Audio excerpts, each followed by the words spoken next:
Game development explained. No theory, just what works. Okay, let's talk about a feeling I'm pretty sure we've all had. You look at your team and they are working so hard. Everyone is busy, but for some reason the project just isn't moving forward.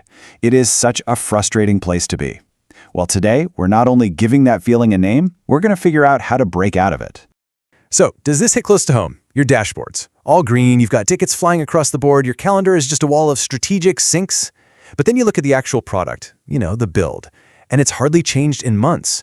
You are just spinning your wheels, and deep down, you can feel it. Well, this feeling has a name. It's called the pachinko illusion. And it's a perfect metaphor. Think about a pachinko machine, right? The player feels like they're in control. They're furiously turning that launch knob, reacting to all the chaos.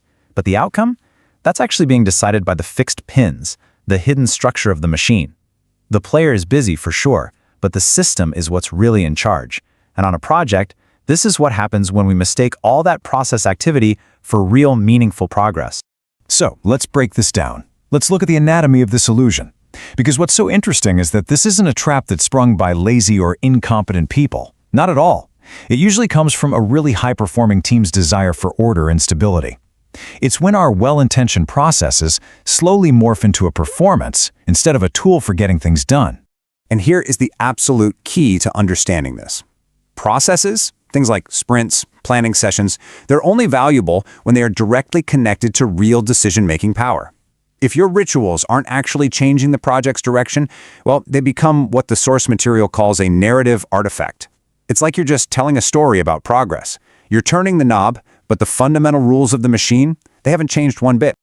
Okay, so let's look at the first place this illusion loves to hide, our roadmaps. We fill them up with these super precise dates and dependencies, often way before we've even proven the core concepts will work. It makes us feel like we're in control, but really it's just masking this deep instability. And then what happens? Teams waste tons of energy just shuffling features around on a timeline instead of tackling the real risks that make that timeline totally irrelevant anyway. Next up, our rituals. So many teams out there are doing Agile, but very few of them actually own it. Their stand-ups are just status reports. Planning sessions are just about distributing tasks. The really big, tough questions, they just hang in the air, completely unanswered. Look, if no one in that room has the actual authority to stand up and say, okay, we are cutting this feature right now, then the ritual is just motion. It's a performance of progress, not progress itself. And finally, oh boy, meetings. In a healthy project, a meeting is where you force a decision. It's about bringing closure. But in a pachinko production, meetings do the exact opposite. They exist to spread the weight of a tough decision across more and more people so no one person has to carry it.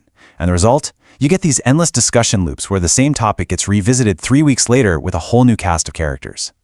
Now, I know this might all sound a bit theoretical, so let's make it real. Let's ground it in a case study of a team that got caught in this exact trap, in a situation the source calls the infinite vertical slice.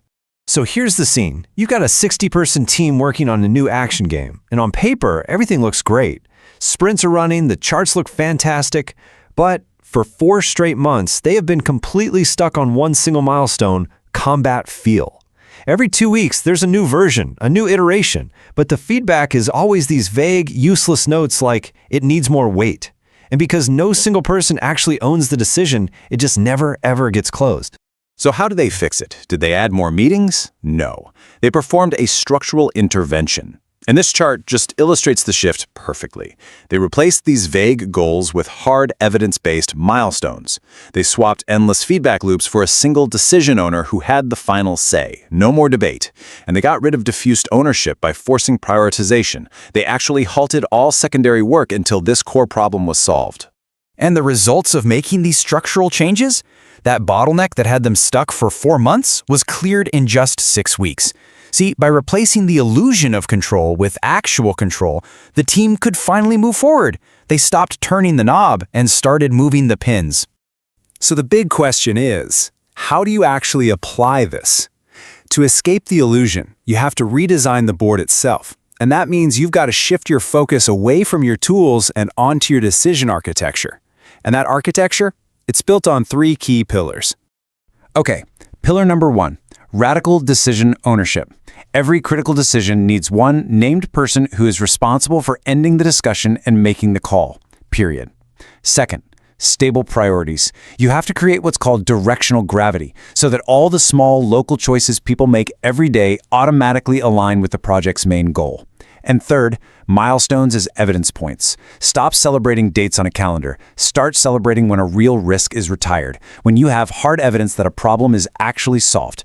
So now, let's turn this back to you. How can you tell if you're a leader who's actually steering the project or if you're just a knob turner? Well, here's a quick diagnostic you can use like today. Okay, be honest with yourself here. Do the same big strategic debates keep coming up month after month? Does your roadmap document change more often than your actual product does?